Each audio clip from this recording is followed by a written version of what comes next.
ఉండేది కాదు. ఐటీ తర్వాత మళ్ళీ ఉద్యోగ అవకాశాలు ఏ ఫీల్డ్లో ఎక్కువ అవకాశం వచ్చేది? అలాగే ఇప్పుడు విద్యార్థులు ఎటువైపు వాళ్ళ ఎడ్యుకేషన్ కెరియర్ని మార్చుకుంటే అవకాశాలు బాగా వస్తాయంటారు? సో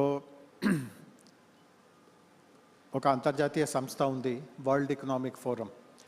వాళ్ళు ప్రతి సంవత్సరం ఒక నివేదిక తయారు చేస్తారు, ద ఫ్యూచర్ ఆఫ్ జాబ్స్. అంటే ఏ దిశలో ఉపాధి అవకాశాలు ఎక్కువ వస్తూ ఉన్నాయి అండ్ మొత్తం ప్రపంచానికి వాళ్ళు చేస్తారు. అంటే యుఎస్ లాంటి వికసిత్ దేశంలో ఏం జరుగుతూ ఉంటుంది, భారత్ లాంటి అభివృద్ధి చెందుతున్నటువంటి దేశంలో ఎట్లాంటి అవకాశాలు వస్తాయి. సో లాస్ట్ ఇయర్ రిపోర్ట్ చూస్తే ఒక 80 రకమైన జాబ్స్ వాళ్ళు గుర్తించారు. అండ్ అదే వాస్తవికత ఉంది. ఈరోజు మన గతం గురించి ఆలోచిస్తూ ఉంటే చాలా తక్కువే ఆప్షన్స్ ఉండేది. అంటే మీరు ఇంజనీర్ అవ్వాలి, లేకపోతే డాక్టర్ అవ్వాలి, లేకపోతే ఇట్లాంటి సివిల్ సర్వీసెస్ రాయాలి, లేకపోతే లాస్ట్లో లా చదివి లాయర్ ఇట్లాంటివి ఉండవచ్చు. బట్ గతంలో ఉన్నటువంటి 5-10 ఆప్షన్స్ కంటే భిన్నంగా ఈరోజు 80 రకమైన ఆప్షన్స్ ఉంటాయి. అండ్ నేను కూడా చూస్తున్నాను, అంటే సిటీలో ఈరోజు సుమారు ఒక మన 20 మిలియన్ 20 లక్షల మంది ప్రొఫెషనల్ రంగంలో ఉన్నారు. 2 million people are working in different kind of professions. And వాళ్ళ ప్రొఫైల్స్ చూస్తే వాళ్ళు ఎట్లాంటి జాబ్స్ చేస్తూ ఉన్నారు, సిటీలో ఉన్నటువంటి అంటే టాప్ కేటగిరీలో ఉన్నటువంటి 2 మిలియన్ ప్రొఫెషనల్స్, 20 లక్షల మంది ప్రొఫెషనల్స్ ఉంటే కనీసం ఆ 80లో కనీసం ఒక 50 కేటగిరీస్ మన మధ్యలోనే అది కనపడుతుంటాయి అనేది. సో చాలా జాబ్స్ ఉన్నాయి. బట్ 2-3 ముఖ్యంగా ఏముంది అంటే ఈరోజు ఆర్టిఫిషియల్ ఇంటెలిజెన్స్, అంటే ఏ జాబ్ ఉన్నా ఆర్టిఫిషియల్ ఇంటెలిజెన్స్ నాలెడ్జ్ ఉండడం అది చాలా అనివార్యం అనేది. అంటే కొన్ని సందర్భంలో నేను కాలేజెస్ ఫంక్షన్స్కి వెళ్తూ ఉంటాను, స్టూడెంట్స్తో మాట్లాడుతూ ఉంటాను.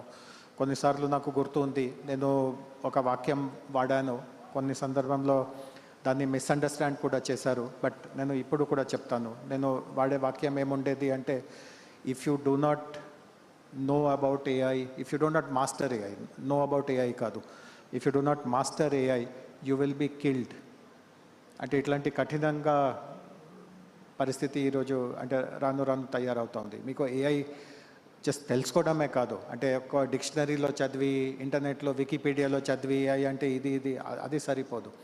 ఏఐని ఉపయోగంలోకి ఎట్లా తీసుకురావాలి, ఆ పరిపక్వత మీలో ఉండకపోతూ ఉంటే మీకు ఏమీ ఫ్యూచరే ఉండదు అనమాట. సో ఏ జాబ్ ఉన్నా, 80 జాబ్స్ ఉన్నా, 50 జాబ్స్ ఉన్నా, ఏఐ నాలెడ్జ్ చాలా ముఖ్యం ఉంది.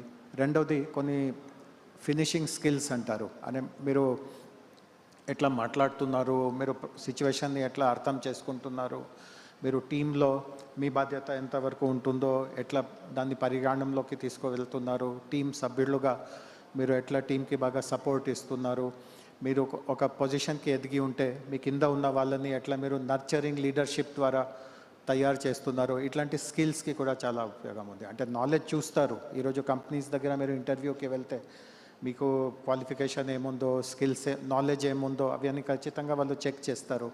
బట్ లాస్ట్ ఒక 10 సంవత్సరాల నుంచి నాకు ఏమనిపిస్తూ ఉంది అంటే, నాలెడ్జ్ కంటే మీలో ఇట్లాంటి నైపుణ్యాలు ఉన్నాయా లేదా దానికి ఎక్కువ విలువ ఉంటుంది. Absolutely sir. అలాగే ఎస్పెషలీ తెలంగాణకి సంబంధించి మిమ్మల్ని కలవరపరిచే, టెన్షన్ పెట్టే అంశాలంటే ఏం చెప్తారు? సో టెన్షన్ అనేది ఏం ఉండదు. బట్ జనరల్గా నేను కొన్ని బాధ్యతలు ఒకవేళ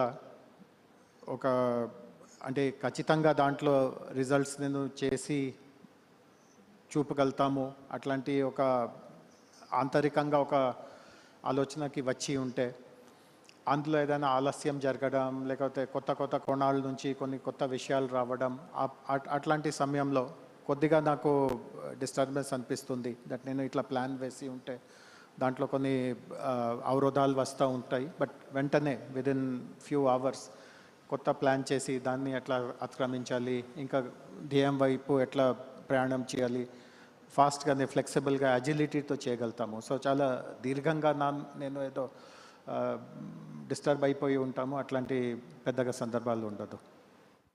అందరూ చెప్తూ ఉన్నారు సార్, మన ఎడ్యుకేషనల్ సిస్టమ్ అది బుక్ నాలెడ్జ్ వరకే ఉంటుంది, బతకడానికి ఏమి పని చేయట్లేదు అని. సో విద్య మన ఎడ్యుకేషనల్ సిస్టంలో మీరు మార్పు తీసుకురావాలి అంటే మీ వంతు బాధ్యతగా మీరు ఏం చేస్తారు? సో యాక్చువల్లీ సాయంత్రం ముఖ్యమంత్రి గారు కూడా వస్తున్నారు, వారు కూడా ఖచ్చితంగా చెప్తారు. బట్ ఆయన తీసుకుంటున్నటువంటి నిర్ణయము చాలా మౌలిక నిర్ణయము. అంటే ఇక్కడ హాల్లో ఉన్న ప్రతి ఒక్కరు ఏదో ఒక సందర్భంలో కాలేజ్కి వెళ్ళి ఉంటారు, ఎడ్యుకేషనల్ ఇన్స్టిట్యూషన్స్ చూసి ఉంటారు. మన భారతదేశంలో ఒకే ముఖ్యమైన సమస్య ఏముంది అంటే మనము క్వాలిటీ విద్య ఇవ్వలేకపోతున్నాము. అంటే ఖచ్చితంగా కొన్ని ఇన్స్టిట్యూషన్స్ చాలా పెద్ద స్థాయిలో ఉన్నాయి, బట్ ఒక సాధారణ విద్యా సంస్థలో క్వాలిటీ ఎడ్యుకేషన్ రాలేకపోతున్నాను. దానికి ఒకే ఒక ప్రధానమైన కారణం ఏముంది అంటే ఆ క్వాలిటీ ఇచ్చే వాళ్ళు చాలా తక్కువ మంది ఉంటారు. అంటే మనము వేలాది మంది టీచర్స్ని రిక్రూట్ చేయగలము, బట్ అందరిలో ఏ రూపంలో నాణ్యతతో కూడిన విద్య అందించాలి అట్లాంటి ప్రవీణత ఉండదు అన్నమాట. అండ్ ఎంతైనా ప్రయత్నం చేసినా వాళ్ళలో అంతవరకు ప్రవీణత రాలేదు ఏమో. సో దాని సమాధానం ఏముంది అంటే ఉన్న టాలెంట్ ఉన్న క్వాలిటీ ఉన్న వాళ్ళు లార్జ్ స్కేల్లో ఎట్లా విద్యని అందించుకోగలగాలి, దానికి మనం ఏదైనా సొల్యూషన్ సమాధానం వెతుకోగలితే మౌలిక స్థాయి నుంచి మనకు మంచి మార్పు కనిపిస్తూ ఉంటుంది. సో ముఖ్యమంత్రి గారు రెండు చాలా కీలక నిర్ణయాలు తీసుకున్నారు. ఒకటి ఏముంది అంటే ఈరోజు క్వాలిటీ ఎందుకు దొరకట్లేదు అంటే వేలాది శిక్షా సంస్థలు ఉన్నాయి. సో ఆయన వాటిని కాన్సాలిడేట్ చేయాలి అట్లా ఆలోచించారు. మన రాష్ట్రంలో కొన్నియే ఉండాలి. అంటే నేను నేరుగా ఈ విషయంతో డీల్ చేయట్లేదు కాబట్టి ప్రిసైజ్ నంబర్స్ నా దగ్గర ఉండదు. బట్ వారి ఆలోచన ఏముంది అంటే సపోజ్ 50,000 విద్యా సంస్థలు ఉంటే 5,000కే మనము పరిమితి చేయాలి. అండ్ ఆ 5,000లో బెస్ట్ క్వాలిటీ టీచర్స్ని పంపించాలి, బెస్ట్ వసతులు ఇవ్వాలి, వాళ్ళకి బ్రేక్ఫాస్ట్ ఇవ్వాలి. మన ఈరోజు ఆంగన్వాడీ అనే ఒక వ్యవస్థ ఉంటుంది, ప్లే స్కూల్స్. దానికి విద్యా బోధనతో ఏం సంబంధం ఉండదు, అది వేరే విభాగము, ఇది వేరే విభాగము. దాన్ని కూడా దీంట్లోకి తీసుకురావాలి. సో క్వాలిటీ మనము చిన్న వయసు నుంచి క్లాస్ అంటే 3 సంవత్సరాల వయసు నుంచి ప్రతి ఇంటరాక్షన్ క్వాలిటీతో కూడిన ఇంటరాక్షన్ అట్లాంటి మనము ఆశ్వాసనంగా ఒక గ్యారంటీగా మనము ఏర్పాటు చేయగలితే అప్పుడు ఆ ఫలితం ప్రతి విషయంలో మనకు కనిపిస్తుంది. ఇచ్చిన టైం 15 నిమిషాలండి కరెక్ట్గా. మాకు ముందు కూడా టైమర్ పెట్టారు, టైమ్స్ అప్ అని. Thank you sir, thank you so much once again. Thank you sir.